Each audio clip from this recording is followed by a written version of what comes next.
gouvernement bi tey amu ci kuñ ciy fekk ci làmb ñu koy tudde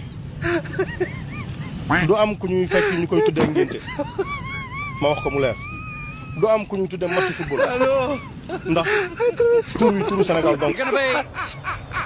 He's had a look at it. The referee to be a steal. bu njab yàggee léegi nga war feeñ déglu leen sunguf buy bi ana ambulant yi. am na ndaje moo xam ne doxoon na diggante Ousmane Sonko ak lu jëm ci wàllu marchand ambulant yi doon nañu ko fa waxtaanee waaye nag Ousmane Sonko nee na am na lenn loo xam ne mënu ko nangoo maanaam muy ak pëcc xoo fu neex waay lal fu neex waay teg taabal Ousmane Sonko nee na loolee mënut a jàll Ousmane Sonko tamit nee na trottoir yi ñu bloqué ko ba kenn du mën a dem kenn du mën a dikk loolee tamit mënuñu ko nangu waaye nag. waa léegi xam nga leer na xanaa nag léegi nag wax day dugg may ga xeeñ maynees wala mu jaar ci dibiteri bee xeeñ mu tàdd ak soble leer na ne léegi de sunguf bi ñoo nekk ci ginnaaw lii may wax nag waa Walfadjri nee nan chômage bi dafa gën a bëri ndaw yu bëri liggéeyuñu dañuy gën a yokku dañuy gën a yokku ndax tey boo xoolee xale yi ñu jële ci ambulant bii amatuñu fu ñu jaayee rek presque mën nañ ay junni ëpp nañ ko ñëw fekk si ñi nga xam ne liggéeyul woon cey sàll ngaari lam tooro burge de sama wàcc yaa mën kay sénégalais yi na waa Pastef les fenkat wala waa Pastef les góor jigéen yéenay tànn bu leen neex parce que Pastef képp koo xam ni mënoo fen duñu liggéey ak yow duñu la nommer duñu la jox poste de responsabilité waa Pastef les góor jigéen képp koo xam ni jegewoo góor jigéen yi duñu liggéey ak yow Pastef les fenkat seen poste de responsabilité yëpp xool leen ñi mën a fen ñi gën a mën a fen ñooñu leen ko jox bañ na sax ba su ngeen demee ngeen tàppe ci Google le plus gros menteur du Sénégal turu Ousmane Sonko la lay génneel même président de la République bi nga xam ni moo fi nekk léegi muy président Diomaye Faye toog na fi jàkkaarloog sénégalais wax leen lu dul dëgg mooy bi mu toogee ni Ousmane Sonko mosul dem Sweet Beauty Ousmane Sonko génn weddi ko waxuma ñoom El Malick Ndiaye ñaata yoon la génn mu fen ci kanamu sénégalais yi avocat Ousmane Sonko maître Tall jël na kaamil mu waat fen ni Ousmane Sonko masul dem Sweet Beauty Ousmane Sonko génn weddi leen ñoom ñëpp bi si mujj si fenkat yi mooy ki nga xam ni moom la ñu jox Petrosen bërki démb kooku daf fi fenoon fen international fenal fi waa Cosmos menacé que de porter plainte parce que dafa bindoon benn article fenal leen ñu menacé que de porter plainte mu obligé bindaat beneen article nangu ni da doon fen kooku tey jii nii moom la Ousmane Sonko jox Petrosen kooku moo war a toog jàkkaarloo ak waa Cosmos beneen bi si boppam mooy que ni Ousmane Sonko gis nañ ni fi mu toll nii VAR bi si boppam jël nañ ko ñun ndayale ko parce que lépp lu mas a wax sénégalais boobu ba tey jii nii sénégalais gis nañ ni ay fen la woon waa Pastef les fenkat lenn doomu la ñu réussir bi ñu fi ñëwee si ñaari weer yi ba tey jii nii mooy que ni fexe nan ba jël seen ay militants yi nga xam ne jàppe leen ay dof gëmloo noonu sénégalais ni seen militants yi nga xam ne ñoo fi nekk di saaga di menacé waate dañoo dof moo tax ñu koy def ñeneen ñi nag ñu si mel na ñoom Bah Diakhaté ñu si mel na Imam Ndaw ñu si mel na le jeune capitaine ñoom dañoo wér péng moo tax jël nañ leen ñu yóbbu leen si kaso bi beneen bi si boppam mooy waa Pastef les góor jigéen lan moo tax Pastef képp koo xam ne jegewoo góor jigéen ñi duñu liggéey ak yow gis nañ bërki démb bi ñu demee li jënd seen ay eurobond gis nañ ni banque ban ko jaarale mooy banque góor jigéen ñi JP Morgan beneen bi gis nañ fi Mélenchon mu ñëw fii nii biir Dakar ñëw di def propagande góor jigéen yi démb bërki démb moo jaay gis nañ Juan Branco ñëwaat na donc gisoon nañ fi tamit seen sécurité nu joxoon ko ku si mel nag colonel Kébé mi nga xam ni armée dañ ko dafa amoon problème armée ndax problème mu góor jigéen beneen bi si boppam mooy Pastef ñoom lan lañ fi réussir bi ñu ñëwee ba tey jii nii mooy def ay meeting politique parce que suba mooy 3e meeting politique boo xam ne ñu ni ñoom dañ koy organiser ñoo xam ni si ñaari weer sénégalais dañ leen jox lépp ngeen ni mënul gu leen wàññi ceeb mënu gu leen wàññi dund liñ leen sant mënu leen ko def mënu leen def appel d'offre pour di meilleurs sénégalais ngeen jël leen mais mën ngeen di def ay meeting politique yoo xam ne pour continuer di politique si ñoo xam ne ñaari weer lañ leen jox pouvoir loolu mooy Pastef la fenkat loolu mooy waa Pastef les góor jigéen. fukaay yoo xam ne bu ñu bàyyee ba pare nañ ko mën a denc ba du yàqu wala ñu koy tuur ci mbedd mi. li des kay mooy ñu am ay magasin pour di stocker su ko defee at bi yëpp li ñu béy danañ ko mën a denc. des magasins voilà magasins yi tam tàmbali nañ ko waaw le grand marché international. ak li nga xam ne ci wàllu ay chambre froide la ba léegi day dugg ci stockage bi. waaye itam ñu ngi def ay magasin de conservation ci zone de production yi yoo xam ne dafay am réfrigération nga xam ne at bi yëpp da nga mën a denc mbéy mi dara du yàqu. ndax mbéyum Sénégal bokk na ci li ñu gën a sonal mooy stockage amuñu capacité stockage liy yàqu ci mbéy mi bëri na.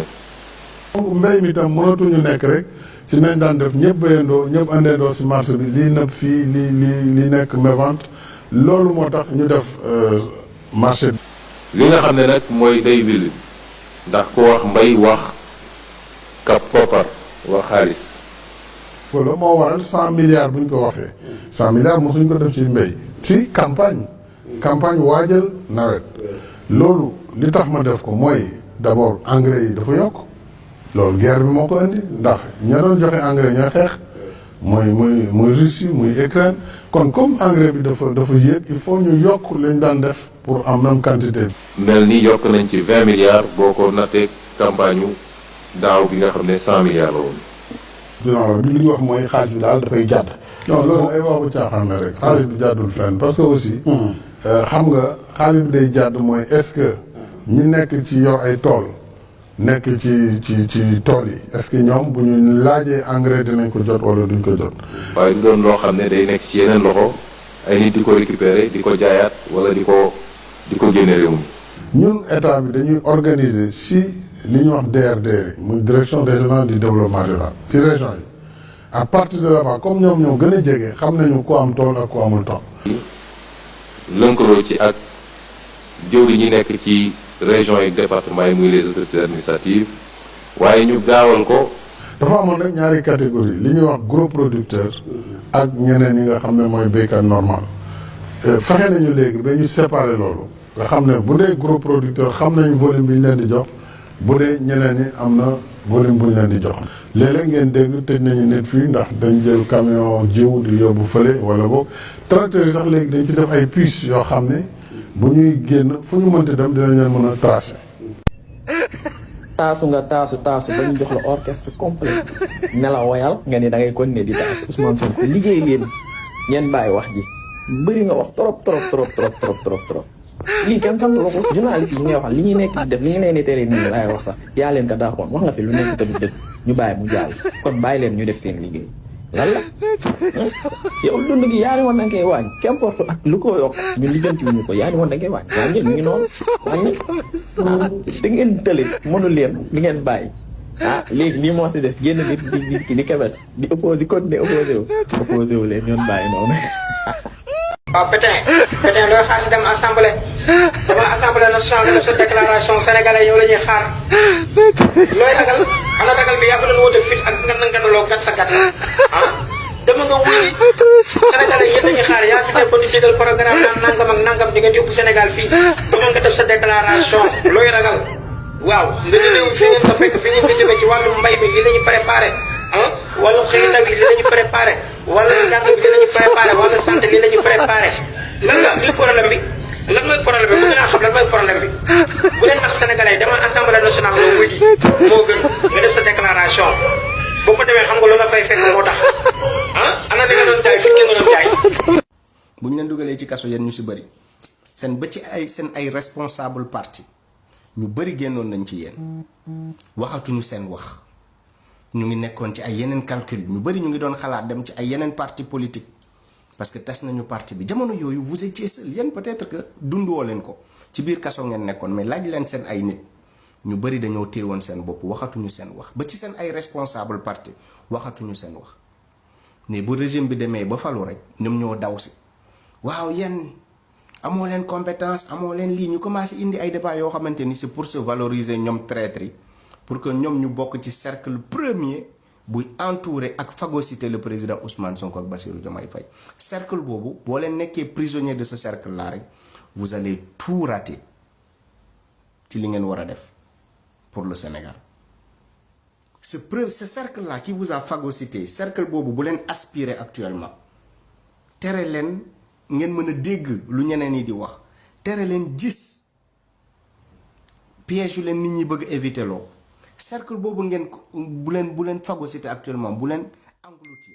naal xuraanu ko ni Colobane da ngay ñëw toog di xoole bu ma foloo lii laay def la ñoom ñëpp a yem dañuy duul rek mu ñoo def dara defal dara booy yi mu laal yi ñun ñoo naa wàcc sa terrain bi billaay wallaay taala yow mën na ñëw wër di yàq fépp nga ne yëgoo ko yow marché Sénégal yëpp ñu wër ko di yàq nga ne yëgoo nga ne yëgoo ko waaw ba pare naan waaw sa bopp bu ngande bi da nga mën a defar ñoom ñëpp a yem kenn mënu cee defarum bi boppam bu ngande boobu boo ko gisee rek xam ne xam-xam xaju bi Macky Sall nante la Macky Sall la fi waroon a baax tey réccu nañ gaañ Macky Sall te xoolal ni mu def ndayi marta yi xoolal aduna mooy gaay jàll xoolal góor yàlla yi ñëpp a toog kenn liggéeyu kenn waaye lëfal nday lii waay xoolal lii xool lii ba pare mu naan ay dama ci wax sax xool lii xool ni mu def marta yi yëpp la yàq yëpp wax sax man de yor naa kàddaan xaar ba 2000 au moins 2000 ñaata 2030 xaar ba 2030 rek man de yor naa kàddaan sumay bot 2000 kañ la ma tey maaxalla dañoo bëgg a pale ku ñëw ñu fal ko ku ñëw wax ñu fal ko kii fal ñu fal ko bu yàq marta yi rek xoola ñoom Mamboor xoola dañ leen xalaat instant yi xoola ñoom Mamboor pendant 10 ans ñii di dee ñu di joxe seen ñaq di joxe seen alal ñii di marche ñu leen di dóor muy wër di wax lu nga xam ne ni dara amu ci dem bañ jox la nguur nga leen man li ma yoroon du projet quoi y avait rien quoi léegi li fi président Macky Sall bàyyi mooy lu baax li mais loolu est-ce que loolu war nañ ko nangu quoi man damay wax ne pour man mais loolu est-ce que war nañ ko àtte pour man escroquerie la quoi dafa escroquer une nation. te Moussaf. da nga ko jàppe wor daal.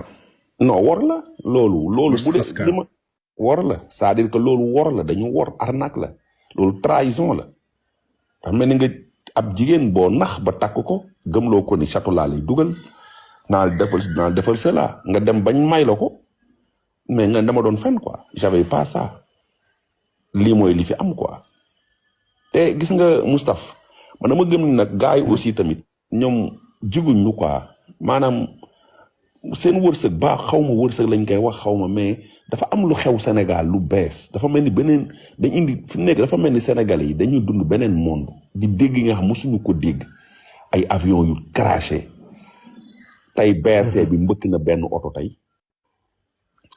douane si am na kii auteur El Malick BRT mbëkk na fa oto xaw ma ndax waa ji terre bi léegi la paan na sànq ay mosul am ay benn douanier buy xëy tey mbëkk oto dem benn policier dafa taxaw ñu ray ko ci circulation bi mais yooyu dégguma sax ngeen wax ko te yooyu dafa am diggante démb ak tey chaque jour mu am direct du tour wala dara te gis nga li jaan di wax rek gis nga Ousmane nit ñi nga leen fii safara la bul dugal sa baaraam bu ci dugalee baaraamam mais danga naan ko tant pis quoi 54% des Sénégalais nag indil nañ problème mu peuple sénégalais yëpp tey en tout cas ñi ma ci xamoon ñu voté leen de su fekkee xamoon naa ci 10 wala 20 wala 13 ñi ma ci taseel ñëpp dañoo découragé vraiment bëggatuñ sax ko waxi politique quoi parce que tellement. mais républicain est-ce que réew mi fi mu jëm nii tamit tiit jotut quoi. non bu fekkee yow da ngay door a toog. ñu ni salaamaaleykum. accident yi ci jéeri ji maa ngi koy wax léegi ci bitti gi ñu teg ci ay fan accident yi ci biir géej gi ay fukki ni dee ci ñu teg ci beneen semaine rek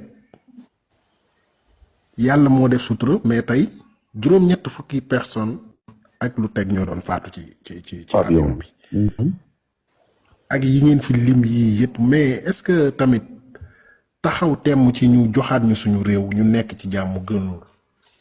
mais Moustapha man damay wax ne loolu moom man gëm naa dinañ dox ba tollu fa. gis nga Sénégal fi mu jëm fii ak 3 mois Moustapha ñu ngi dem ci campagne agricole bu désastreuse gars yi naan ay distribution de semence ba tey ji taxawlaguñ dara naa militaire lañ koy jox militaire yi xamuñu jiw ñetteel bi mooy banda fas yi commencé na taw Tambacounda ñëw di ñëw si Sénégal ren ñëpp xam ne inondation day am te yàlla leen fay seen bor ñoo daan jël ay saaku def ci tiwo yi bii paa dañ dindi tiwo yi ba mu fees Sénégal day fees ak ndox lépp mën a dama ne la Moustapha lépp lu xoosoon Macky Sall leen xuri ba yóbbaale suuf ba parce que lépp too fay too la rek munoo am président mel ni Macky Sall nga tam ko dem voye ko aux gémonies saaga ay ñoñam te ku xam Sénégal xam ni Sénégal fa ko Macky Sall jëlee ak fa mu koy yóbbu ñoom mënuñu ko ñu nax tout un peuple gëmloo leen ne seen ñàkk Macky Sall moo leen ko teg soo amee góom mu ne Macky Sall moo tax nga am góom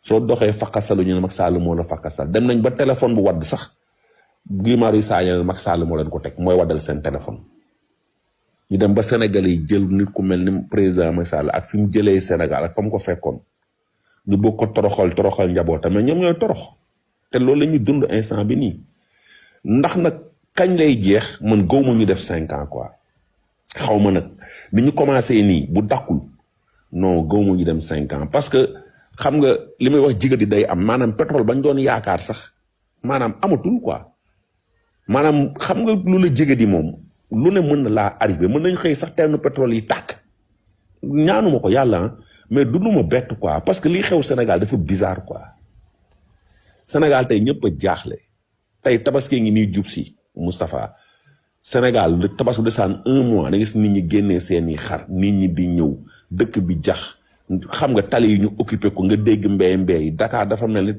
tabaski des na ay 6 mois 7 mois du ci tailleur yi du ci xar yi du ci lenn ren ji tabaski bi ni mu nar a demee ku amul 400 000 300 000 doo am xar ñaata nit ñooy tabaski mais dinañ dem ci Facebook yi di fen comme li ñu def si jën yi naan xar yaa ngay ball ak sénégalais yi ay laadum lañ tabaskee parce que dañoo bëgg a jàpp peuple sénégalais comme ay xale quoi yooyu naxee tàngal quoi xale buy jooy nga suba naa la jëndal tàngal loolu la ñu jàpp ils nous prennent pour de grands enfants maa ngi dégg benn nomination.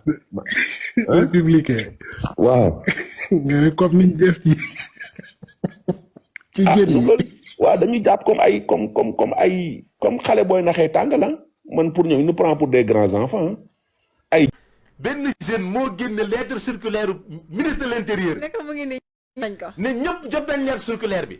pour wane ni il a donné injonction au gouverneur au préfet au sous-préfet de déguerpir en relation avec les collectivités territoriales en relation. waaw kon ku ne du état santaane waxoo dëgg. mais moom nee na ñoom du affaire du ñoom laale wuñ si mbirum mairie la. waaye dama ne c'est le ministre de l'Intérieur qui a donné injonction au préfet au sous-préfet au gouverneur de déguerpir en relation avec les maires. lettre circulaire bi kay benn boy ko génne Colobane ñu def ci signature Jean-Baptiste Tine. du haut de son pavé Ousmane Sonko ne yëgul lettre circulaire boobu. te askan wi ñëpp yëg ko. kon nag c'est grave. Quand le Premier ministre n'est pas au courant d'une lettre circulaire pour déguerpir des populations, le Sénégalais lambda et cette lettre circulaire, war nañ mëna xoolaat nak suñu bopp. Qu'à ce niveau de responsabilité, quelqu'un qui dit inspecteur des impôts avec un poste aussi important peut sortir des déclarations comme ça. Mais ça explique aussi l'état de l'économie de notre pays. C'est de l'ignorance ou juste une manière de bien se faire remarquer? C'est de l'ignorance, il ne sait pas ce qu'il dit. Ce monsieur a été inspecteur des impôts. Très important pendant 15 ans, il se dit spécialiste en fiscalité. Toute sa stratégie, c'est de dire je vais taxer beaucoup plus les entreprises. Ça n'a aucun sens. C'est que ces gens ne comprennent rien de ce que c'est que l'économie. Et c'est le même discours qu'il nous sort. Et il dit je vais faire ma propre monnaie parce que le Sénégal a du pétrole et tout propre monnaie. Pourquoi? Parce qu'on accuse la France. Je pense qu'il faut qu'on raisonne de façon responsable. On se dit patriote. Vous savez, on ne peut pas être patriote. C'est pas une situation temporel. C'est dans la durée qu'on le fait. Pourquoi les enseignants se plaignent dans ce pays? Parce que nous avons ce qu'on appelle les fonds communs. Moi aussi j'étais patriote, que je travaille au ministère des Finances, on me donnerait les fonds communs, je dirais je ne prendrais pas. Non. Pourquoi un fonctionnaire qui travaille au ministère des Finances doit avoir accès à un fonds commun alors que l'enseignant qui tripe ne l'a pas? Moi, patriote, j'aurais dit je n'en veux pas. Mais toute la question est là. On ne peut pas profiter d'un système pendant 15 ans et revenir dire Je reste dans le système, mais moi je suis patriote. Vous trouvez un paradoxe entre ce qu'il dit et ce qu'il fait? Il n'y a aucune cohérence, c'est dans la politique que nous sommes. C'est du rêve qu'ils vendent, ils savent que c'est du rêve qu'ils vendent. Il n'y a aucune cohérence dans sa démarche économique, ça n'existe pas. D'accord, monsieur. On dit ce Sakho, monsieur, oui, il est performant. Monsieur, quand vous êtes performant, vous ne restez pas travailler dans une même organisation pendant 15 ans. Ça n'est pas possible. Quand vous êtes bon, vous affrontez les défis, vous dites, moi je change de travail, je vais faire autre chose. C'est comme ça qu'on reconnaît quelqu'un qui est bon. Il n'y a aucune cohérence dans son discours. Je suis fatigué, je me repose un peu. Moi, son temps est bon, et puis j'ai eu un goût de... Enfin, je suis mal couché hier, et puis j'ai le bras qui me fait trop mal. ñu ngi tuub bu baax a baax waaw mbir yi daal ñu ngi nii daal man sama gars yi man comprendre ma benn affaire man gis ngeen combat Sonko pour vous dire la vérité man dama bokk ci ñu ko vendre sur le plan africain waaye gàcce topp na ma de dama leen di wax dëgg rek te yàlla tax parce que man kenn fayuma xaalis sama salaire du kenn moo ma koy jox lu dul sama ñàkk donc kenn jaraluma fen parce que wax dëgg yàlla li may dundee man maa koy liggéey sama bopp ba am ko. Donc am na loo xamante ni nag gàcce topp na ma ci parce que projet Pastef man bokk naa ci ñu ko véhiculer sur le plan africain depuis moment yoo xamante ni Pastef amul kenn ko koy waxal sur le plan africain ñun def nañu plateau sur plateau Afrique Média fu nekk dem naa fa jaay fa le projet Pastef ne leen Sénégal bu amee liberté dina jàppale Mali dina jàppale Burkina dina jàppale Niger ma vendre ce projet là bu baax a baax ba africain yu bëri dégg ko.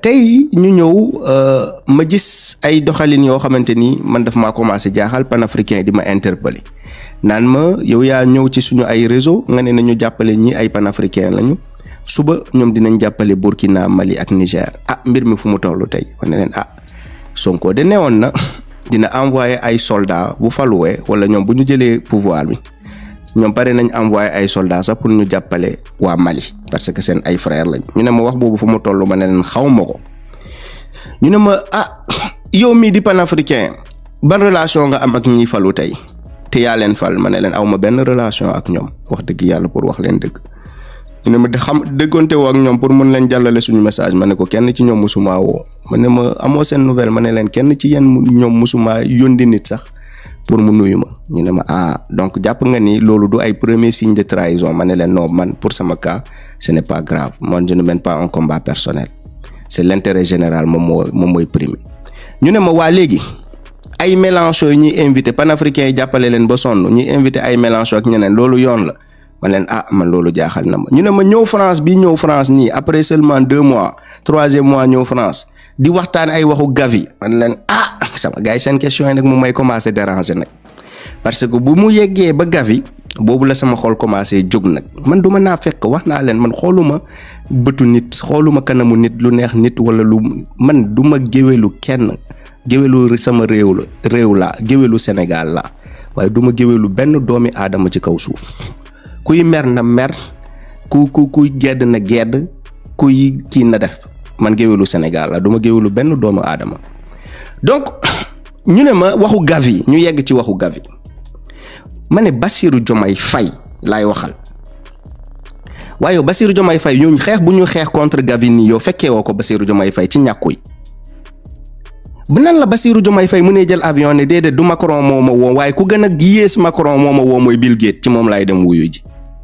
ma ne nag mbir mi nag léegi nag jot yegg na foo xamante ni nag foog nit ñi wax ak ñi ñu laaj leen léegi lan mooy problème bi en fait parce que lii nekkatul ñëw France bi moom moo ñu metti parce que bëgguñu mu ñëw France du loolu waaye ñun xeex bu ñu xeex contre ñàkku yi Bassirou Diomaye Faye yëgu ko Ousmane Sonko gisu ko ci réseaux sociaux ñu ne ñoom lan la ñuy dem wuyu waxu Gavi lan lañ fay wax nan la ñuy ñàkkee africain yi faat africain yi loolu mu nekk programme Bill Gates depuis toujours Bill Gates moom Gavi nan la ñun ñu xeex Macky Sall bu dee ñun ay góor lañu rek wala bu dee dëgg la ñuy xeex rek waruñu mën a seetaan Bassirou Diomaye Faye def loo xamante ni Macky Sall bu mu ko defoon démb fii lañ doon toog di ko xalam di ko attaqué di ko def lu ne dina Sénégalais yi daf leen bëgg a ñàkk pour faat leen Bassirou Diomaye Faye def ko ñu ne déedéet na ci ñëpp noppi loolu mooy naafeq ñun suñu xeex bi amul benn naafeq bu ci rax bu ñuy wax dëgg dañuy waxante dëgg lan ngay demee Gavi di wax ay ñàkk di wax ay ARN messager yoo xamoo lan mooy ARN messager du yéen a choisir ay nit ngeen ne ñoom ñoo gën a compétent ñu nekk ci seen wet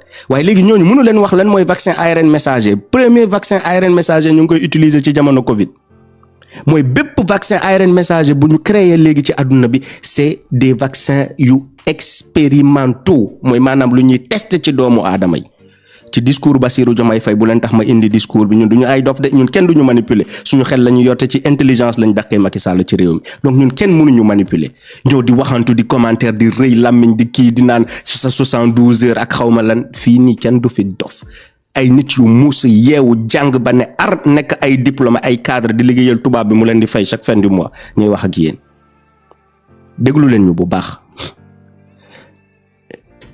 li nga wax Bassirou Diomaye Faye ay vaccin ARN messager ñuy ñëw di tijji ay laboratoire Sénégal bu yaboo nga yóbbu ko feneen ñun soxlawuñu ko Sénégal bu fekkee da ngay uti ay cobaye nga dem joxe sa bopp cobaye ñun dañ lay wax lu leer ñun sëkkuñu ak yow suñu bakkan di la ko jox loolu moom ñu leeral la ko moom ci ay ñàkk moom xeexoon nañu pour nga falu moom nga falu léegi nga bëgg ñu joxaat la suñu bakkan defuñu ko yow yaa war a aar suñu bakkan tey ñun du joxatuñu la suñu bakkan pour mu leer bu dee da ngay uti ay xar yooyu yóbbul Bill Gates demal uti foo koy jëlee ñun duñu sa ay xar duñu sa ay ginaar wala yooyu yóbbu Bill Gates di leen piquer dañ lay wax lu leer rek parce que li nga wax noonu ARN messager boobu loolu noonu ñun sëkkuñu ko ak yow bu la ko ay sénégalais ragalee wax ñun ñu wax la ko ci internet bi nga dégg ko parce que ñun ñoo la fal duñ la ci seetaana loolu bu dee loolu ngay dem indi Sénégal pour di ko signer pour ñu ñëw ñàkk sénégalais africain à partir du Sénégal nga dem samp ko beneen dëkk bu bokkul ak Sénégal parce que panafricain lu ñuy wax ci ñun mu ngi bëgg a nekk dëgg saa yu ñuy faat africain ci Sénégal lañ koy jaarale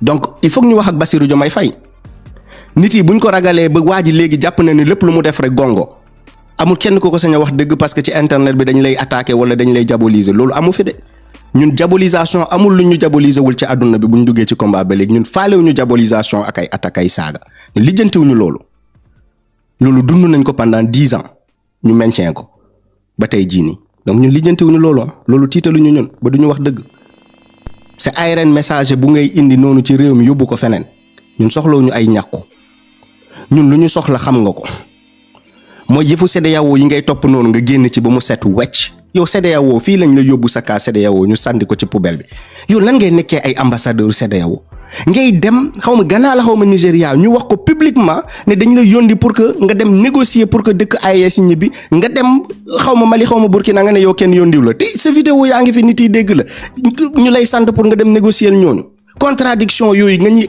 gàcceel ci. waa Sénégal am nañu waru garu xippi seeni bët te xool jéem a jàngatit nit ñi xale bu am ñeent fukki at ak ñett bi mu génnee école ak léegi fukki at ak juróom-ñaar ndax 2000 wala 2001 la commencé liggéey xale boobu bu dee dafa nekkoon ab cogg ndax da doon cogg bien que jàng na yàlla jox ko ci digg Dakar mu am fi kër ga kenn waxul nu mu ko amee tabax ko ab immeuble ba mu pare mu nekk ci gannaaw Taïbu Njaay muy genn wàllam ci li ñuy daggate suuf soosu xam ne ñoo ko daggate mooy suuf soosu nekk kër góor gi suuf si nekk ci wetu CICES suuf si nekk ci wetu stade bi yooyu yëpp ñoom ñoo ko caxatee ci la nekkoon mi ngi doon gis loolu di ko dund ba mu toog bañ jàpp benn xaritam Taïbu Njaay muy négocier sottiwul muy yàq xeme nguur gi fi ne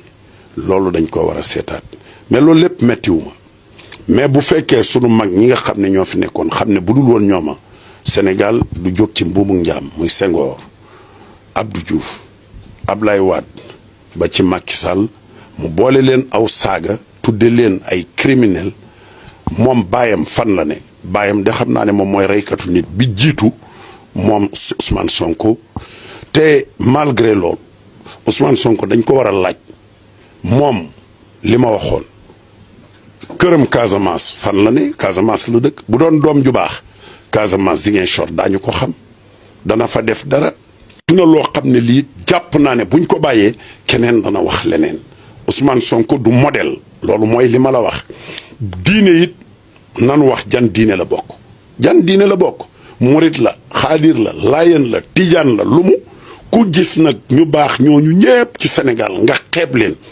nekk koo xam ne ki ab terroriste nga kooku Sénégal war nañ ko moytu yéen gone yi yéen lay waxal Sonko yéen ñi nekk foofu te jàng ci impôt et domaine seenu dàll ko man seenu dàll ko ëpp xam-xam seenu dàll moo ko gën a yeew waru leen a noppi bàyyi Sonko muy continuer di attaquer nit ñu baax ñi man de Sonko fu nu daje ma ak moom na préparer parce que ñoo ngi ci combat bi man de bàyyiwuma sama wàll rek lay défendre kon Sonko daal ku ko gis nga doomee xaram moom laa wax doomee xaram ju bon joo xam ne rey moo dagan ci moom waaye bàyyi ko muy saaga mag ñi di continuer ba pare it ngeen laaj ko xaalis bi mu yor fu mu ko jëlee Sénégal loi bi moo tere ñuy fabub xaalis di la may nee na dañ koy mayub xaalis mu koy jël ñi koy may ñan lañu loolu président Macky Sall maa ngi ko koy laaj moom kan moo koy financé Sonko dafa yàpp sénégalais yi ñi ànd ak moom dañoo yàpp sénégalais yi mais na xam ne Sénégal gi bàyyam sosu ko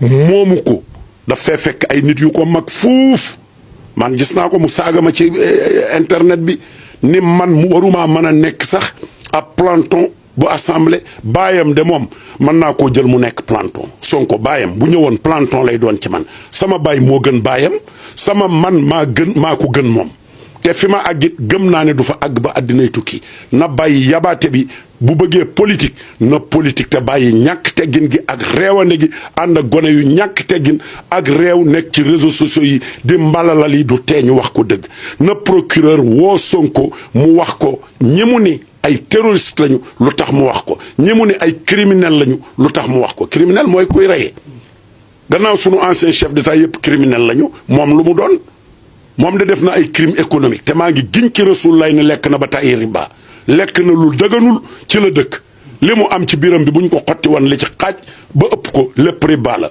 kon kàccam yi muy kàcc ak di fen nit ñi li muy wax na ko bàyyi. alors lii désencombrement bi li ci gën a metti fi mu toll nii ci wax yi nga dégg yëpp mooy premier ministre am na problème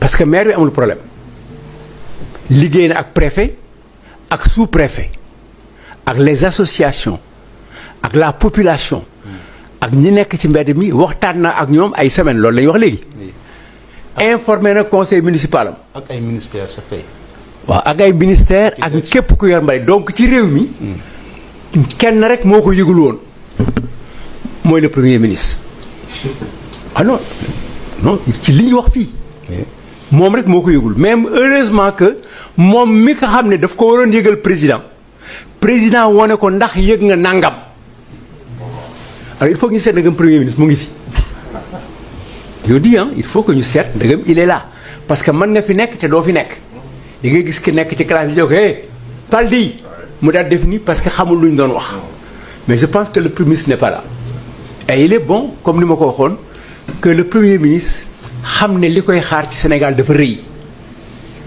te Sénégalais yi dañ ko yàkkamti dañ ko yónni yàkkamti ko te Sénégalais dañu wóolu Diomaye fal ko bàyyi ñi doon def élection yépp tànn ko ne ko yow la moom mu tànn premier ministre ngoonte am na lu mu am na soxla suba ngoon tàkkusaan timis gée war na wàññi waxam yokk liggéeyam wàññi doxam yokk liggéeyam lépp lu mu wan a def na ko consacré ci liggéey réew mi ñu topp ko mais soxlawuñu ko pour ay agora kenn soxlawula ko comme ni mu def démb taxaw comme Mélenchon xaw ma def ko walla wala déet taxaw wax li muy wax ay la yéwén premier ministre am na liggéey donc mënul wax ne déggu ko te bu ne yëgu ko te ministère de l'intérieur bind circulaire yëgal ko ñëpp mooy ñi ko def tooñuñu te dafa mel ni jéem na leen boole ak population yi parce que nee na maire bi mu ngi ñëw man dama tiit pour d'autres raisons du waxu fii ma ne mais comment le maire là peut-il ne pas être là quand le premier ministre est là mu ne mu ngi ñëw mais après ñoom waxuñu ne maire bi ñëw na mais loolu di ngeen ko régler ak moom donc premier ministre fu mu nekk nii xamul lu mu bëgg a def et bu moytul il va se perdre te ñun dañuy soxlawul premier ministre bi perdre dañ koy ñaanal yàlla man damay ñaanal yàlla Ousmane Sonko mu am xelu responsabilité wu li ñu ko dénk loolu mënuñu ko bañ a wax. bu fekkee ne yëgu ko. te président de la république yëgal ko président de la république war na poser wu question moom ndax ki mu doon tànn pour mooy jëli information liggéey di ko yëgal ndaga mat na wala matul voilà la question. D'accord. D'accord, alors, on a entendu cette semaine le leader des PASTEF, Ousmane Sonko, avancer que seuls 48 milliards des 765 milliards, et là on passe même de 750 à 765 milliards, ont été mobilisés et exécutés. Seulement 48 milliards. Que répondez-vous? Ce que je réponds à cette question, c'est d'abord comprendre la nature d'un plan. Et je pense qu'il faut vraiment qu'on reste un peu sur ce plan et que le débat soit clos après. Oui, mais ce plan, parce que c'est aussi de gros montants qui sont... Je vais répondre. Oui. Quand vous faites un plan, vous dites j'ai envie de dépenser 765 milliards de francs CFA. C'est 764,5. Après, sur donc les on 764... maintenant, on ne parle plus de 750, mais de 764,5 milliards. Très bien. Ça, c'est un plan. J'ai envie de mobiliser 764,5. Je vais mobiliser. On n'est pas dans une linéarité dans laquelle on dit si je dois dépenser 764,5 et chaque année je dois dépenser 64,5. C'est pas ça un plan. Je vais dépenser en fonction de ce que je peux mobiliser. Maintenant, ce plan il est structuré en 3. Vous avez pour l'aménagement du territoire 5,5 milliards de francs CFA. Vous avez pour la restructuration urbaine et les relogements 483 milliards. Et vous avez la gestion des eaux pluviales 276 milliards. Donc vous avez trois strates. Dans ces 276 milliards, c'est là où intervient l'ONAS. Vous avez l'ONAS, vous avez l'Agence de développement municipal, vous avez l'APIX et vous avez deux autres. Dans ces 276 milliards, l'ONAS est à 80, l'ONAS seul, à date d'aujourd'hui, est à 80 milliards de francs CFA. Monsieur Sonko dit, ce plan, milliards. Maximum 40. Je le mets au défi. Je le mets au défi de venir à l'ONAS lundi, je lui montre pièce par pièce l'ensemble des montants qui ont été dépassés. Uniquement à l'ONAS, nous sommes à 80 milliards. Je le mets au défi. Il faut parfois, quand un pays est dans des tourmentes de ce genre, qu'on laisse tomber la politique et qu'on soit objectif. L'information, il faut aller la chercher où elle est, la trouver avant de parler aux populations. Je le mets au défi, je dis bien je le mets au défi, de venir à l'ONAS lundi matin, avec qui il veut, je lui montre dans les détails 80 milliards dépensés. Ngoné Saliou Diop à la RTS moom ci boppam nee na woo nañ ko waaye du nitu RTS te li mu mën a wax biir sans limite mënu ko wax feneen ñu teewlu ko. RTS li ma la waxoon ci suba laa lay wax kenn moomu ko ku ñu soxla woo la nga dem wuyu consulté nañ ma woo nañ ma wax ma ak man xam lan ba mu amee man ay làq-làq la ay nëbbatu xaw ma dañoo am ay kilif fii ci kër gi dama leen a woo fee ca bureau ba ñu toog ma ne leen dañ maa woo lii ak lii lañ ma wax waaye man personnellement man ni ma mel RTS ay tubaab a fa nekk ay bonjour bonsoir nii laa leen ko waxee waaye man personnellement bu Kunta mu ngi seetaan Pa Ousmane ñëwul waaye mu ngi seetaan man ne leen man du ma nitu RTS te ñoom bañ ma woowee nee nañ xam nañu man ban ligne éditoriale lay liggéeyante waaye ñoom sama liberté dañ koy préserver man ne leen mënagumaa ñëw dew ma fa xaaja guddi dew ma fa ngoon bëccëgu ndara kàmm laa am naa ci sañ-sañ ñu woo ma wuyu te su ma Pape Alé Niang woowaat léegi nii ma pare ci plateau bi damay dem wuy jikko waxtaan ak moom am naa ci sañ-sañ booy syndiqué yamal ci liggéey syndiqué kuy ñëw RTS ak ku du ñëw RTS du ñu taxaw di wax seen ay bëgg-bëgg ñooy xool kuy ñëw ak kuñ dul ñëw la leen fa andi ñoom mën na fa andi keneen du ñoom ñooy jël du ñoom ñooy dàqe dem RTS c'est pas un délit ndax danga fa dem loo fa da ngay liggéey ñu lay fay ñoom dañuy liggéey am ñoo xam ne liggéey ñu leen di fay am ñoo xam ne clientèle politique moo leen fa andi am ñoo xam ne dañoo liggéey ñu gis seen liggéey bu ñu def ci réew mi ñu ne leen kaa leen RTS ñu dem fa ñu dem liggéey ci su ma bëggee dem RTS tey damay dem RTS fii ma toog nii di liggéey maa ngi sant yàlla maa ngi fayeeku maa ngi fi am sama ñaari salaire waaw je suis directrice commerciale fii xam nga bu baax li ma lay wax mën nañ ci bañ a egg. dëgg la mais leeral dafa baax. jox ma oto nee ma dee ko dem liggéeyi. benn salaire la am yow. n'est-ce pas. kon xam nga ne je suis dans la bonne condition ba soxlaw ma déglu non xaaral rek may ma. soxlaw ma di dem ci kër kenn wala di commandé wala di bind ay kay di dem naan nit kaay leen jël ma. Ibrahima gën a ko non dama kontaan ngoro gi day gën a neex. xoola mami yow waaw dama xoola man. ci nga dañuy wax nit loo xam Samba gën laa xam boppam. dëgg la fii journaliste bu taxaw wax su ma neexee ma taxaw wax. ndax ba ñu tuubee seen drapeau dem di mar ay mbiru jaam bëgguma ci egg man damaa taxaw ci askan bi laa féete woon. am na ñoo xam ne sañu ñoo génn bëccëg sañu ñoo aw ci mbedd Colobane yi. dëgg la de. am na ñoo xam ne sañu ñoo dox Sandaga wala bu ñu doxee ku leen xool ne leen cim. bokkuma ci maa ko liggéey. parce que ba ñuy dem di jëli ay xaalis ak ay malet di jaay seen ay une ñu dem ñu leen di jox naa leen bàyyi leen li ngeen di wax man ñu may jéem a diaboliser fa ma taxaw laa taxawoon kon tey am naa ci ndam. fi may liggéey maa ngi sant yàlla comme ni ñu ko waxee sa famille la. lu ma mën a am fii wala li ma mën a bëgg wax fii ci biir Saint-Louis peut-être mun ma ko wax feneen mun ma ko wax feneen. mun naa la wax lu ëpp waxuma peut-être RTS moo fees. ñaata site ñoo ma woo pour ma liggéeyal leen. du jeex du xaar ma décliné ko parce que dama ne leen fi ma toog maa ngi fay gis sama bopp. ba tey nag waxaguma duma dem RTS parce que à tout moment mën ngeen ma kaa gis.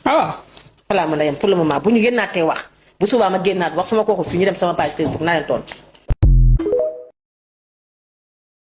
dirigeant Pastef yi nañu taxawal lay comité de défense pour ñu défendre la révolution nañu génn ci alal ji ñu yor waxuma alalu état mais parti bu ne am na alal influenceurs yi nañ leen di jox ay moyens ñiy wax ci rajo yi nañ leen di jox ay moyens xale yi ci réseaux sociaux yi nañ leen di jox ay moyens nañ ku war a saaga bàyyi leen ko mu saaga.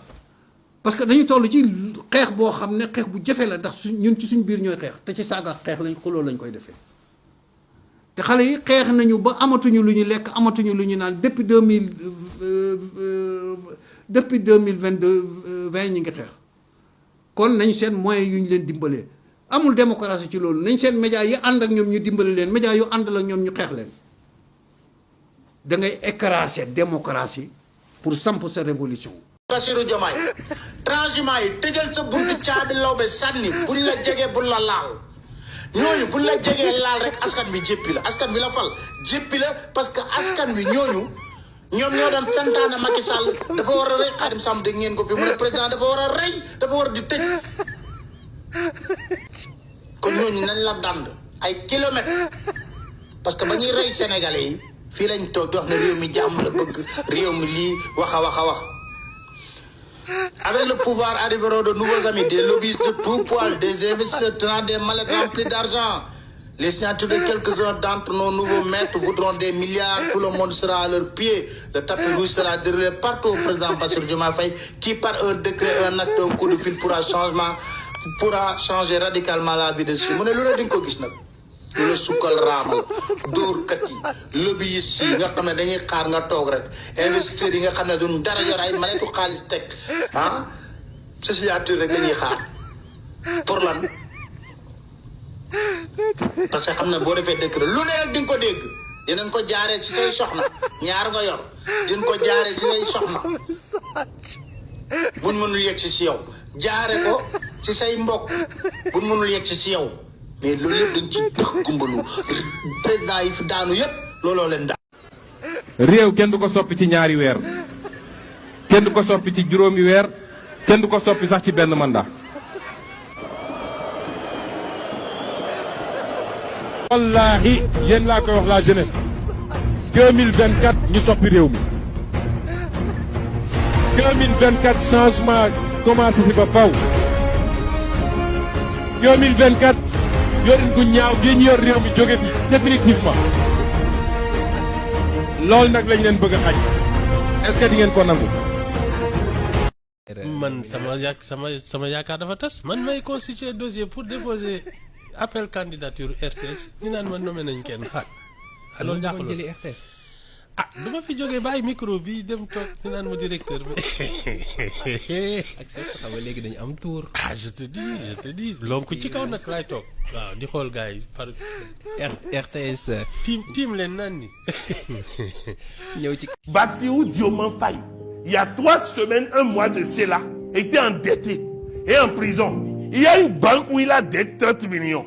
Il y a une banque où il a dette 8 millions. Il y a une banque où il a dette 10 millions. Et toute sa fortune c'est 2 voitures venues de France et un champ. Ça, je vous présente sa situation il y a un mois.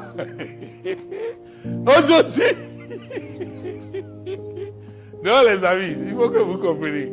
Aujourd'hui, il a 100 milliards de francs CFA de fonds secrets à ne pas justifier par an.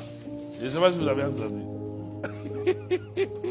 C'est-à-dire, il faut que vous compreniez la vie. Il faut que vous compreniez la réalité de ce qu'on dit. Ce monsieur a osé croire en lui. Il a osé croire que c'est possible. Il a pris des risques pour cela. Il a tenu bon. Mais je veux vous rappeler le tableau. Il y a des...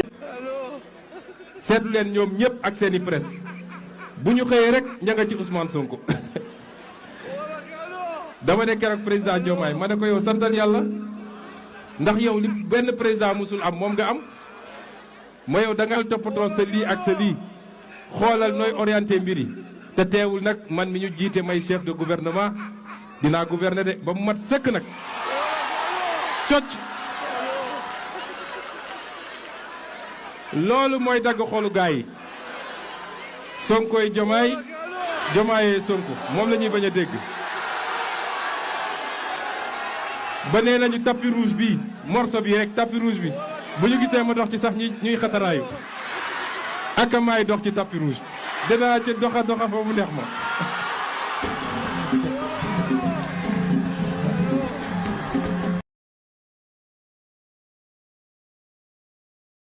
Dans 6-7 mois vous allez voir une résistance bu nga xam ne nii tey du ngeen mos a yaakaar ne mbir mi noonu lay demee parce que amoo leen lu gën ko gérer quoi Ousmane Sonko démb nuñ ko lan la doon def mais di def appel vidéo ak mbëru Pikine bi sa copain bi Bicam nu mu tudd Ama Baldé un premier ministre def ay vidéo immature quoi ak tout ce qui nous interpelle un président bu nga xam ne c'est un pantin quoi bu ñu teg nii rek moom Diomaye moom vraiment moom xam naa ne moom mieux vaut le proclamer roi comme Angleterre dafa ko benn famille royale Ousmane Sonko nekk premier ministre bi gérer la politique loolu lañ Sénégal di dund daal le Sénégal vraiment wàcc na daal te du yéegaat ñii mënuñ yéegal Sénégal amuñu xam-xam ak mooy yu ñuy tirer Sénégal vers le haut boo leen déggee ña da ngay xam ministre de la communication mu nga xam ne mais waxuma dara mais les communiqués de la présidence posent problème Diomaye signe des communiqués truffés de fautes et d'orthographe école primaire dañ koy corriger le ministre de la communication moom ñemewul wax sax tubaab parce que avant muy wax day xool ndax li muy génne est-ce que jub na wala déet il sait même pas articuler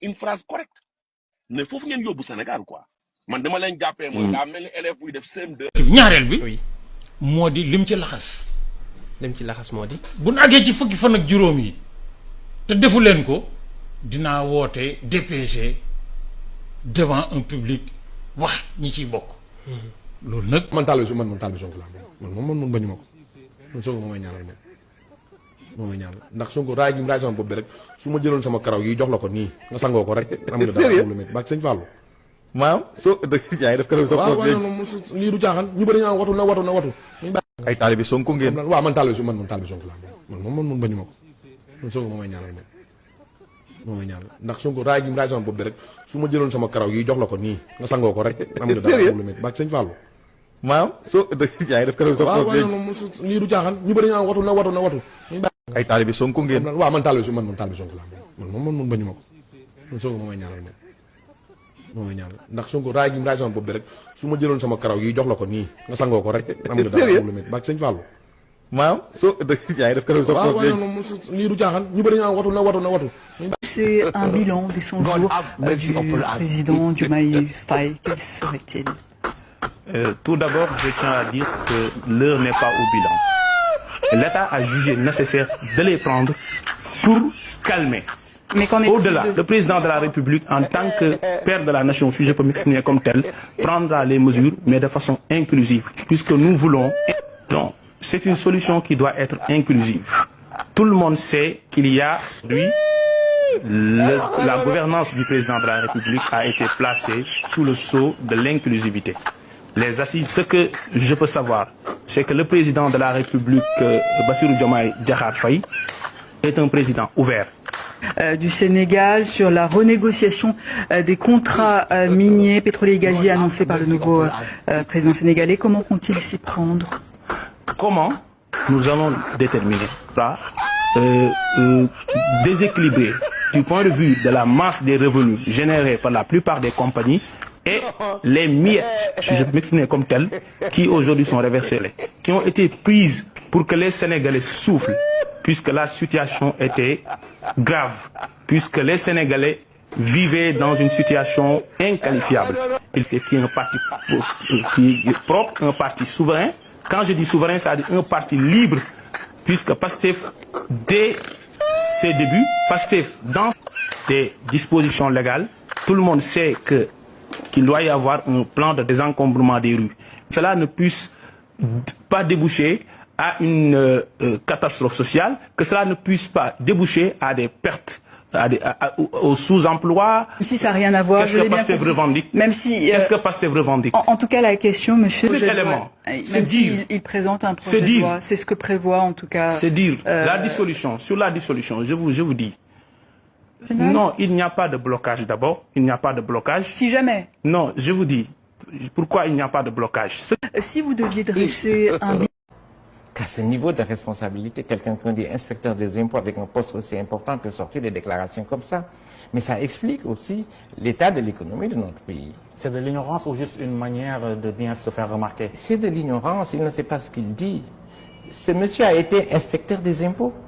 Très important pendant 15 ans, il se dit spécialiste en fiscalité. Toute sa stratégie, c'est de dire je vais taxer beaucoup plus les entreprises. Ça n'a aucun sens. C'est que ces gens ne comprennent rien de ce que c'est que l'économie. Et c'est le même discours qu'il nous sort. Et il dit je vais faire ma propre monnaie parce que le Sénégal a du pétrole. Et tout propre monnaie, pourquoi? Parce qu'on accuse la France. Je pense qu'il faut qu'on raisonne de façon responsable. On se dit patriote. Vous savez, on ne peut pas être patriote. C'est pas une situation temporel. C'est dans la durée qu'on le fait. Pourquoi les enseignants se plaignent dans ce pays? Parce que nous avons ce qu'on appelle les fonds communs. Moi, si j'étais patriote, que je travaille au ministère des Finances, on me donnerait les fonds communs. Je dirais, je ne prendrais pas. Pourquoi un fonctionnaire qui travaille au ministère des Finances doit avoir accès à un fonds commun alors que l'enseignant qui tripe ne l'a pas? Moi, patriote, j'aurais dit, je n'en veux pas. Mais toute la question est là.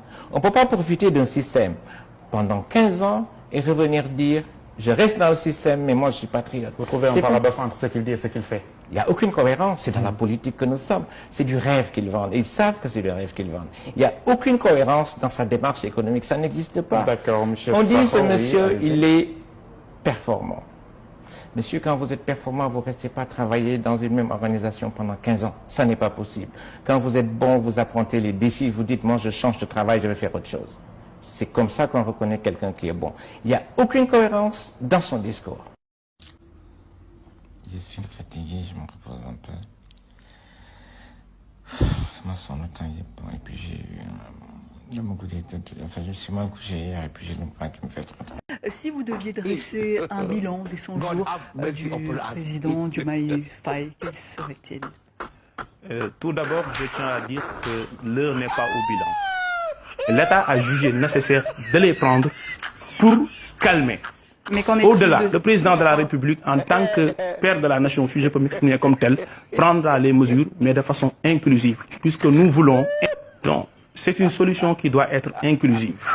Tout le monde sait qu'il y a, la gouvernance du président de la République a été placée sous le sceau de l'inclusivité. Les assises, ce que je peux savoir, c'est que le président de la République, Bassirou Diomaye Diakhar Faye, est un président ouvert. Du Sénégal sur la renégociation des contrats miniers, pétroliers et gaziers annoncés par le nouveau président sénégalais. Comment compte-t-il s'y prendre? Comment nous allons déterminer ça, déséquilibrer du point de vue de la masse des revenus générés par la plupart des compagnies et les miettes, si je peux m'exprimer comme tel, qui aujourd'hui sont reversées, qui ont été prises pour que les Sénégalais soufflent, puisque la situation était grave, puisque les Sénégalais vivaient dans une situation inqualifiable. Il était un parti qui est propre, un parti souverain. Quand je dis souverain, ça veut dire un parti libre, puisque Pastef, dès ses débuts, Pastef, dans des dispositions légales, tout le monde sait qu'il doit y avoir un plan de désencombrement des rues. Cela ne puisse pas déboucher à une catastrophe sociale, que cela ne puisse pas déboucher à des pertes, au sous-emploi. Si ça n'a rien à voir, Qu'est-ce je que l'ai bien Pastef compris. revendique? Même si, Qu'est-ce que Pastef revendique? en tout cas, la question, monsieur, Cet élément, c'est même dire. s'il présente un projet de loi, c'est ce que prévoit en tout cas. C'est dire la dissolution. Sur la dissolution, je vous dis. Non, il n'y a pas de blocage d'abord. Il n'y a pas de blocage. Si jamais. Non, je vous dis. Pourquoi il n'y a pas de blocage? Prématuré. Par exemple, moi je trouve que c'était maladroit la manière dont il s'est habillé en passant les troupes le 4 avril sur Khaftar ak ay marakis loolu kenn waru ko def. La République c'est le rite. Deuxièmement. loo jàpp la waroon sol costume. non mën na sol grand boubou mais ak ay dàll yu fermé et cetera wala soo ko gisee dañu xam ne kii kilifa la. warul mënoo koo xam da nga jug rek jouer bëloot ñëw ñu ne soldat yaa ngi nii nga romb leen 50 déedéet. Ensuite. d'accord dem ak kon bu fekkee mu sol chaussures fermées. ah oui non loolu y a des spécialistes yoo xam ne. dans le protocole ñoo ko war a xam nañu wax defaraat. waaw Mitterrand ba mu nekkee président. mu sol grand boobu tamit. xaw ma lan lay bëgg a sol mais am na loo xam ne soo ko solee. nit ñi suñ la gisee dañ ne kii kat. mu gën a incarner kilifteef fi daal. colin bi. respecté na mandat bi ñu ko jox.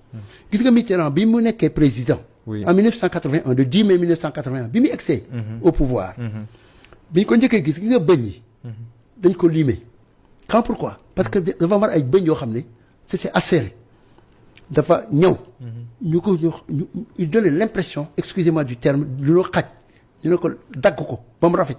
bi mu ko defaree quand il s'est mis à sourire ñu ne kilifa agréable attractif xam nga c'est des questions de gestion de l'image personnelle nit ki. donc loolu il faut que moom mu nangu ko ñu koy wax même la muy sol même les couleurs xam la wax même fa muy dem di dëkk par exemple un président am na yoo xam ne da nga war a taxaw xoolal ko. J'ai tellement de choses, je ne veux pas donner l'impression ici d'être un donneur de leçons.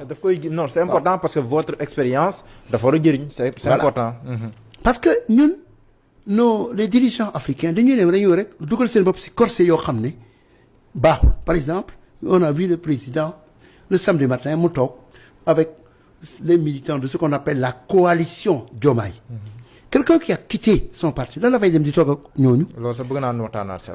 mais dama la bëgg wax ne loolu soo ko defee loolu mooy daal un gang une bande qui se mobilise na ñoo nekk si bouclier comme ña ko doon defal Cap 21 si Abdoulaye Wade comme ña ko doon defal Benno Bokk Yaakaar on gagne ensemble on gouverne ensemble comme si daal le peuple n'a pas voté comme si Dieu n'a pas facilité loolu c'est très grave et je peux dire autre chose parmi les choses qu'un président doit savoir intégrer xam nga ñun nos présidents là ils ont fait n'importe quoi même si ñuy voyager jël xoolal président war na joxe avion Sénégal di ko abal Macky Sall c'est de l'argent public pourquoi Macky Sall ne peut pas prendre jël avion Air France fayal ko xaalisam demal booba lu tax mënu ko def autre chose pourquoi un président soo ñëwee voyage sax dem Paris ban hôtel nga jëkk hôtel yoo xam ne 3 000 € la nuitée 4 000 5 000 € xam nga xaalis argent public la. mais même suñuy ancien président da leen di jox payoor. 100 millions par an. mbokki asalaamaaleykum wa rahmatullahi taala wa barakaatuhum kii nag mooy imam Bamba Sall bëri na ci patriote ñi nga xam ne dañ ma partagé vidéo ñi interpellé ma ci diggante le président Diomaye ak le président Ousmane Sonko mais ni waxoon naa leen ne damay ñàkk jot te waxoon naa leen tamit ni politique duma ci wax lu bëri waaye dañuy déglu imam Bamba Sall buñ ko dégloo bu noppi nag doog a dikk nag commenté. commission de yi ñu taxawal pour xeex ak régime bi ak ñi ñu taxawal ci wàllu baatin pour xeex ak régime bi d'ici 2 ans war nañu mën a réussir pouvoir bi daal xaaral ñu beneen élection en 2 ans la ñuy xaar pour mu daanu ñetti point la ñuy attaqué ñaar ñi dinaa ko wax benn bi duma ko wax parce que dafa sensible benn point bi mooy d'ici 2 ans war nañu réussir tàggale Diomaye ak Sonko buñ ko tàggalee Diomaye ak Sonko Pastef dana nekk ñetti parti ñetti xaaj première xaaj bi dana am ñu ànd ak Diomaye dana am ñu ànd ak Sonko dana am keneen ku génn ci biir Pastef ku gën a dëgër ci kaddu ci ñoom kooku dana am ñu ànd ak ñoom Pastef nekk ñetti tas ñetti pàcc bu ko defee parti bi tas dootuñu mën a gouverner dans 200 war nañu mën a réussir loolu premier point buñ ko réussirul war nañu mën a réussir ci ay accident am ba am perte de vie mooy troisième point ba bu ñu réussir bii war nañu réussir bii bu ñu réussirul ñaar yooyu am na beneen bu ñu war a réussir boobu duma ko tudd dafa sensible parce que kon ñoom ñi ngi pare pour tout kon ñi bu ñu fi nekkee di layaam yi la waaja doon wax pouvoir bi day xëy wadd parce que ils sont prêts pour tout mais maa leen wax lii du dëj joxewuma information lu ma teg sama loxo la voilà kooku nag ñett am na ñett ñuñ gemb ñett ñooñu nag maa ngi leen di wax seen bopp te damay lancer défi au monde entier sëriñ ñiñ jëlee Togo am na ci ñu ma xam wax naa leen ko te ñoom xam nañ ko ñiñ jëlee Afrique du Sud am na ci ñu ma xam wax naa leen ko. waaw imam bi day lim wax man. damay lancer défi monde entier ndax le problème mooy je suis comptable de tout ce que cet état fera ndax saf bi ma ci saf këj na nag xaw naa téye sama loxo nag ci ñoom waaye du tee maa ngi leen di soutenir ndax c'est normal ku leen jàppale ba ñegg si ba fi war ngi leen a mën a soutenir donc bu fekkente ne gis nga problème boo xam ne nar naa ñëwi ji te nga mën ci dara war nga ci mën a jéem dara ndax puisque Sénégal moo taxoon ngay def nga continuer def rek ndax Sénégal reconnaissance moom ñu ko yàlla may dafa bëriwut imam bi li mu wax lu am la moom des informations palpables la wax waaye man dama ko yëg ci baatin weeru tabaski bi ba mu jotee dama dugg xalwa tubaab jalaaw won nañu ma ko fa te it seet naa ko ba gis ne effectivement liñ ma won ci xalwa bi wér na kon bu imam bi dikkee confirmer man sama seet ak liñ ma won ci xalwa dama koy dëggal diggante Bassirou Diomaye Faye nag ak le président Ousmane Sonko ñoom seen diggante bu ñu naagoo ba jàpp ne nit mënu ko yàq rek nax nañ seen bopp gis nga bomb bii déclenché nañ ko bu noppi te à distance lañ ko déclenché le temps que muy jël nag pour éclater un expert en bombe mën na koo désamorcer waaye bombe bi moom déclenché nañ ko bu noppi rupture entre le président Ousmane Sonko ak le président Bassirou Diomaye Faye c'est une évidence te dinaa leen tëral ramlu won leen ko yaakaar naa man sama ramlu samay wax lu jar moytu la waxoon naa leen ni réew mi di ngeen ma ci boole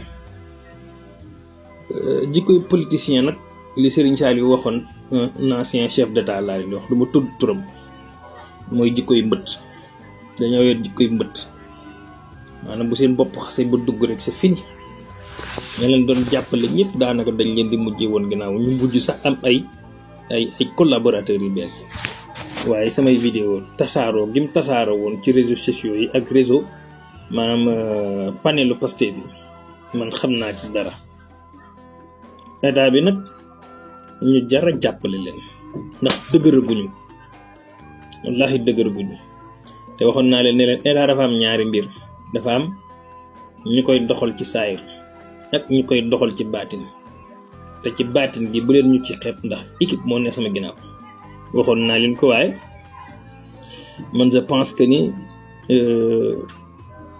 nit ci jëmi boppam moo am problème de reconnaissance nit ci jëmi boppam moo am un problème de reconnaissance ndax boo xoolee suñu borom sax mi ngi koy wax ci alxuraan hal ata alal insaanu xiinu min ad-dahri lam yakun shay'an maskura fa ja'alnaahu samii'an basiira inna xalaqnal insaana min nutfatin amsaajin nabtalihi fa ja'alnaahu samii'an basiira inna hadaynaahu sabiila imma shaakira wa imma kafuura suñu borom di naqarlu nit di ko fàttali cosaanam nga xam ne nee na cosaan bi jatul sax lu tudd ndax ku mu taxoon fi mu toll ni nga daal di raxasu sàkk ko ci lumbub deret boo xam ne dañ koo façonné ba noppi nag dafa defal ko dégg ak ko gis dégg bi gis bi nag li waral loolu mooy jublu ci suñu borom dafa jublu nit mën a fàttaliku mën a xam mën a ràññee tey mën a dégg bu déggee bu gisee ba noppi wëlbatiku nag mu sàkkal ko ñaari yoon képp imma shakira wa imma kafura sant mbaa weddi. Les faits nag sont sacrés et les commentaires sont libres duma fi nekk di dellusiwaat ci faits yi parce que ils sont la sacralité des faits tout le monde l'a vu. Commentaire yi nag ak opinion yi moom kum neex amal opinion bu la neex ci Seydina Ousmane Ngom xasaay di la meilleur. Kon asalaamaaleykum wa rahmatullahi taala wa barakatuhu. balaa ñuy jeexal yaay dafa am ki nga xamante moom moo yor li nga xamante ni moom mooy DG Port muy Waly Bodian xam nga ko yaay nee na yéen yoo opposition bi dafa am yéen lu tax waa Pastef ak ñu nekk ci gouvernement bi seen opposition du neex parce que opposition dafa am ñoo xam ne ce sont des milliardaires opposé ak ay milliardaires nag loolu yomb moo tax fi mu toll nii réew mi dëggal ci ñoo ko liggéey moom lu mu mës a doon moom Bodian mi ba ñu dénk ko Port xam naa moom lu mu doon moom Bodian xooma Waly Bodian xooma Bujj Bodian lu mu doon ku am say milliards bu la neexee nga def ca la la doy man pour campagne ak ñoom sama kër gi ma dëkkee ci biir Touba sax nekk fa ak sama njaboot su jaree ma jaay ko def ko ci dama koy def pour gagner ñii pour xeex ak ñii. yaa ngi tooguñ sax même pas un mois. dama ne ñii xoolal kii ñu xiif ñii barke Serigne Touba Mbacke. man sama adduna moo nar a yàqu. xoolal bi. la ilaha illallah ñu xiif ñii. man xooma ñi kañ lañ leen di jox ba ñu regg ba ñu sénégalais yi ñu mën ñu jot. Zera émission bi jeex na. Baye Fall doo nit lii yëpp Baye Fall la lii yëpp Baye Fall la Baye Fall tooñ nga ñu barki yonent bi yaa ngi gaay da barki yonent bi lii yow Waly Bodian ma xool Waly Bodian nguy ma xool di DG Port mooy sama ndey ay kii ku koy ruyal man na maa def saa bu ma xëyee yónnee ko ñetti kaasi fonde yaay kii bu nekkoon Touba de moom dana réer mu lekk yóbbu Port lépp li dugg ci réew mi ceeb beeg suñu kër si Port lay jaar ki la ko dëgg da yaay ay ñun suñu jëm suñu Sénégal gi dugg na ci guuta ay ñu xiif ñi ku leen dénk réew mi bala ñoo rek maa ngi dee waay mais ñoom daaw da fi may tëjee et si on applique le fameux principe que j'ai cru entendre le Premier ministre Sonko énoncer, les problèmes d'un pays doivent être résolus par les citoyens de ce pays. Mon frère Sonko, quand vous étiez en prison, c'est pas comme ça que vous disiez. Vous nous appeliez tous au secours. Maintenant, vous êtes au pouvoir. Vous commencez à chanter le chant du nationalisme. Les problèmes d'un pays doivent être résolus par les citoyens de ce pays. Quand vous êtes en prison, vous êtes en difficulté, vous appelez tous les panafricanistes sur tous les réseaux sociaux. Quand vous n'êtes plus en prison, vous êtes au pouvoir, vous ne pouvez même pas citer un nom de panafricanistes dans vos discours. Vous utilisez le concept d'activistes radicaux pour désigner ceux qui se battirent aux côtés du peuple sénégalais quand vous étiez dans le trou. C'est ça que vous utilisez pour les nommer. Nous avons bien noté, mon frère Ousmane Sonko, comment vous nous appelez. Quand vous citiez la phrase de Chirac, Sonko, vous dites, on aurait pu penser que cette phrase est celle d'un des activistes panafricanistes les plus radicaux. En quoi nous sommes radicaux? En quoi sommes-nous radicaux? Nous revendiquons le droit des Africains, un droit juste et légitime. Nous ne demandons pas à dominer l'Europe, à dominer les États-Unis, à dominer l'Asie. Nous demandons que la domination soit chez nous. Qu'est-ce qu'il y a de radical dedans? Nous sommes de bon sens. Mais je reste dans le sujet. Pendant que le Premier ministre Ousmane Sonko maintenant énonce le principe que les problèmes d'un pays doivent être résolus à l'intérieur de ce pays, voilà Bassirou Diomaye Faye qui évalue la politique. Il évalue la politique ivoirienne. Parce qu'il loue les efforts en matière de démocratie et de stabilité d'Alassane Ouattara en Côte d'Ivoire. C'est-à-dire que Bassirou Diomaye Faye à l'intérieur de ce pays. Voilà Bassirou Diomaye Faye qui évalue la politique. Il évalue la politique ivoirienne. Parce qu'il loue les efforts en matière de démocratie et de stabilité d'Alassane Ouattara en Côte d'Ivoire. C'est-à-dire que Bassirou Diomaye Faye entre dans la politique ivoirienne et donne des bons points à Ouattara. Est-ce que vous voyez la cacophonie que cela représente? Alors que les mêmes se promènent dans les réseaux sociaux pour me dire, toi tu es Camerounais, occupe-toi de tes affaires camerounaises. Voilà Bassirou Diomaye Faye, votre président, qui juge de la politique ivoirienne. Moi je suis pour que les Africains, et en général les êtres humains, disent ce qu'ils pensent de tout ce qui se passe sur la terre, quel que soit le pays où ça se passe.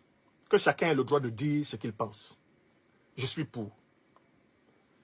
Mais je constate là une véritable cacophonie et même une dichotomie principielle entre, d'une part, le président Ousmane Sonko qui dit, bon, chaque pays doit résoudre ses problèmes. Ça, c'est pour protéger l'Afrique de l'ingérence occidentale. On a bien compris. Mais ce principe signifie aussi, les panafricanistes, ils n'ont pas à nous critiquer. Qu'ils aillent s'occuper de leur pays respectif, comme nous nous occupons du nôtre. Chacun pour lui. Parce que vous êtes maintenant sorti de prison. Mais quand vous étiez en prison, mon téléphone, mon WhatsApp, mon Telegram, ma boîte mail, mes téléphones sonnaient en permanence. Les dirigeants de PASTEF à l'intérieur, comme à l'Europe, partout, m'appelaient professeur, professeur, professeur, professeur. Parlez de nous. Mes amis sénégalais, mes anciens étudiants sénégalais, toute personne qui avait accès à une seule de mes savait qu'il fallait que je parle. Si je faisais une semaine sans parler de la tragédie sénégalaise, mes amis sénégalais se plaignaient. Maintenant que je critique les contradictions du nouveau pouvoir, ils se plaignent encore. Il y a un petit problème. Vous n'avez pas compris que moi, mon rôle, c'est d'éclairer. Alors, lui, il se mêle de la politique ivoirienne et il donne à Alassane Ouattara le brevet de démocratie, le brevet de artisan de la stabilité. Et il dit même qu'il fait des efforts. Ce qui veut dire que l'opposition a tort. Pour Bassirou Diomaye Faye. Les prisonniers politiques qui sont en prison, ils ont tort. C'est Alassane Ouattara qui a raison. Guillaume Soro qui est en exil, il a tort. C'est Ouattara qui a raison. Gbagbo, Guillaume Soro, Blé Goudé qui sont exclus des listes électorales, ils ont tort. C'est Ouattara qui a raison. Tellement il est démocrate et un homme stabilisateur.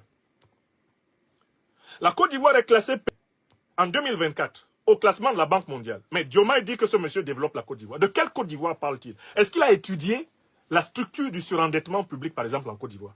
Est-ce qu'il sait que 83% des recettes fiscales de la Côte d'Ivoire sont utilisées à rembourser la dette chaque année? Est-ce que Diomaye Faye a pris le temps d'étudier la structure réelle de l'économie ivoirienne? Mais il émet des jugements.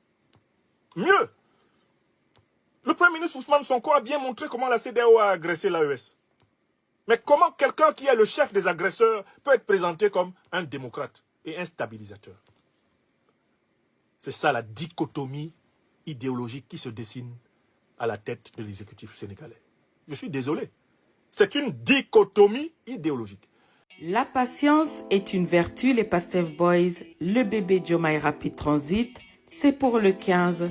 Comme il est drôle et ironique de voir les pyromanes annoncer le démarrage du BRT. La stratégie de manipulation des masses poursuit son cours. Il faut à tout prix s'approprier ce projet résilient après l'avoir pris pour cible encore le 4 février dernier. Qualifié d'inutile hier, plébiscité aujourd'hui, Malik Ndiaye partage le Sognou BRT, montrant ainsi sa fierté. Merci Diomaye, merci Sonko, lit-on partout, comme si le menteur ne sait pas que celui qui le lit réfléchit. Mais Velimeti, le BRT demeure un puissant legs de son Excellence Macky Sall pour les générations futures. Je vous partage quelques images, rions ensemble, cherchons Sonko, cherchons Diomaye à travers cette vidéo.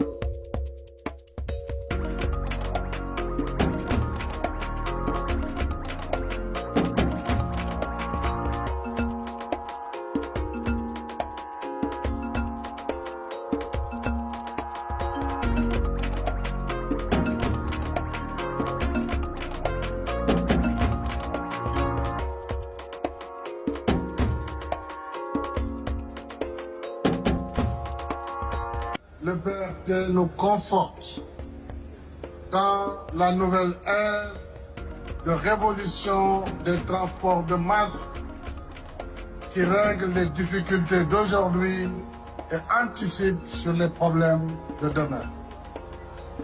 Car gouverner, c'est prévoir. Plus qu'un système de transport, le BRT va contribuer à la modernisation et à l'embellissement des 14 communes traversées avec un réseau d'assainissement de 40 km. Ces aménagements déjà visibles avec les pistes cyclables, mais également les voies piétonnes et plus de 1600 lampadaires. Aujourd'hui, nos partenaires citent le BRT en exemple et invitent le CETUD à partager son expérience. Bravo à l'ensemble des équipes mobilisées dans les travaux du BRT. Tous ensemble, faisons du BRT notre bien propre et protégeons-le par une attitude positive, patriotique et citoyenne.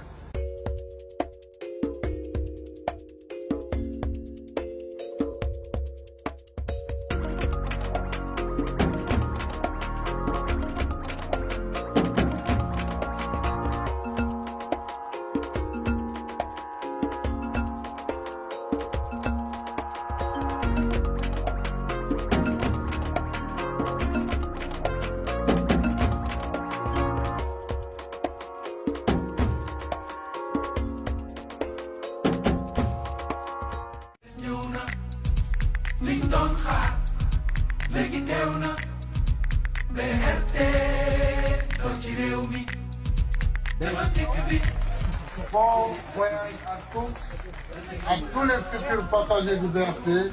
Je vous remercie de votre attention.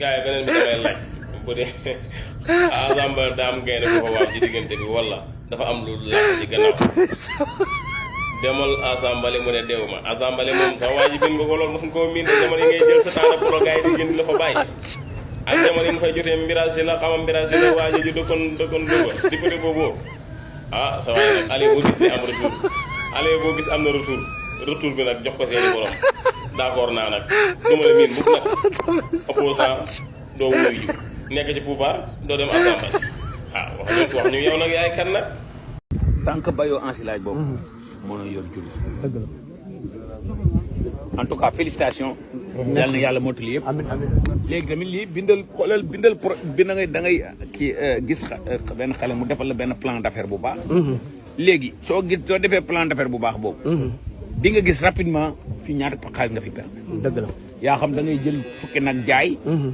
fukki nag yooyu nga dem defar ci hectares yooyu nga am léegi def ci benn forage commencé def ci benn ay asperceur daal di bay bësi bi peut-être ba léegi dina seer mais fekk na aménagé nga nawet déwén bi suy ñëw da nga bay te doo arrosé dëgg la foofu la rentabilité bi nekk dëgg la ok waaw foofu la kii bi nekk parce que boo xoolee suñu nga waxoon dirigeant Pastef yi nañu taxawal lay comité de défense pour ñu défendre la révolution nañu génn ci alal ji ñu yor waxuma alalu état mais parti bu ne am na alal influenceurs yi nañ leen di jox ay moyens ñiy wax ci rajo yi nañ leen di jox ay moyens xale yi ci réseaux sociaux yi nañ leen di jox ay moyens nañ ku war a saaga bàyyi leen ko mu saaga parce que dañu toll ci xeex boo xam ne xeex bu jafe la ndax ñun ci suñ biir ñooy xeex te ci saaga xeex lañ xuloo lañ koy defee te xale yi xeex nañu ba amatuñu lu ñu lekk amatuñu lu ñu naan depuis 2022 ñi ngi xeex kon nañ seen moyens yu ñu leen dimbalee amul démocratie ci loolu nañ seen médias yi ànd ak ñoom ñu dimbale leen médias yu ànd la ñoom ñu xeex leen da ngay écraser démocratie pour samp sa révolution dañ ko yóbbu de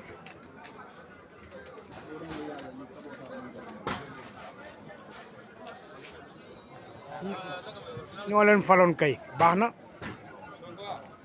ah ñoo leen faloon bi dafa gaaw ah waaye yow toogal rek tuuti rek gisaguñu dara ñax bu wow day lakkaale ñax bu tooy gisuñu dara gisaguñu ko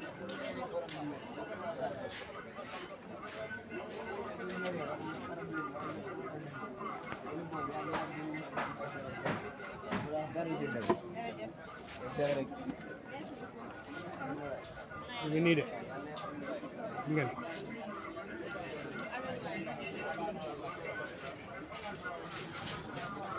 le changement est là.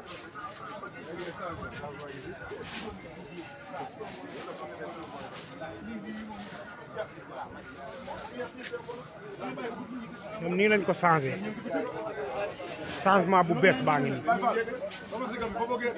changement bu bees bi mu ngi nii Diomaye Macky Sall Diomaye kële mu ngi nii de lii de la ñu changé reyante ba dee ñu changé ñu lii lii daal mooy changement bu bees Diomaye Sonko kay mu ngi nii de borom kër yi yëpp toog ba pare ñu ne ñoom dañuy changé changement baa ngi ni lii la ñu changé nag lii lañ ñu changé tey ngoog de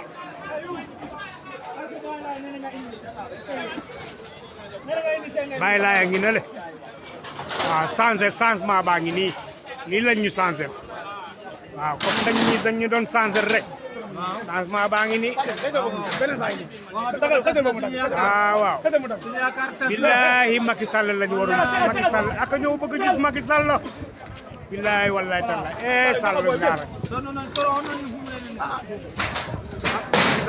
Macky Sall de moo ñu nii ngi nii ñun ko de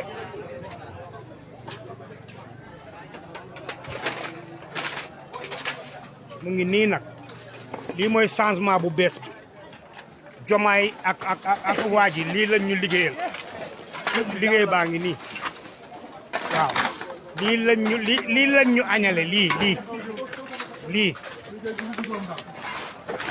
mu ngi nii de gis ngeen ndeysaan borom kër yëpp toog ñu ne Diomaye la ak Sonko lii lañ ñu añale mu ngoog fii la ñu doon jaayee portable yi nag gis nga fii portable yi yëpp fii lañ ko doon jaayee marché baa ngi nii nag kay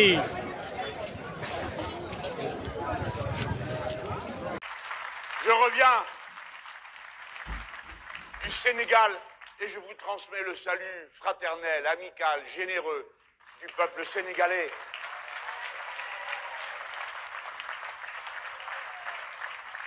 Et à ceux qui sont insoumis, j'ai aussi un cadeau pour eux qui vient de la part d'Ousmane Sonko. Alors ça, c'est une pirogue. Il est marqué Pastef là, et il est marqué insoumis là. On est embarqués dans la même barque. Merci Manuel. Manu était avec moi là-bas. On a rechargé la batterie à fond. Hein. À fond. Mais c'est une révolution citoyenne. Voilà ce que c'est. Toute l'Afrique regarde vers le Sénégal. En cela, on va essayer de faire aussi bien nous. Et il y en a parmi vous qui ont envoyé des messages qui ont dit « Ah ben nous aussi, il faut qu'on fasse une révolution citoyenne. » Évidemment. Et le plus tôt sera le mieux. Mais voyez-vous, mesdames, messieurs, comme ça fait bizarre, comme ça fait un effet qui vous change, qui vous bouleverse, qui vous émeut. Quand vous êtes dans un pays dont 50% de la population a moins de 19 ans, dans un pays où 70% de la population a moins de 30 ans, alors vous sentez la ferveur de l'espoir, du goût de la vie, l'envie d'entreprendre, de faire des choses belles. Et quand vous voyez des gens en révolution citoyenne, les choses belles qu'ils veulent faire, c'est partager, aimer, soigner, éduquer. Voilà les choses simples de l'existence humaine.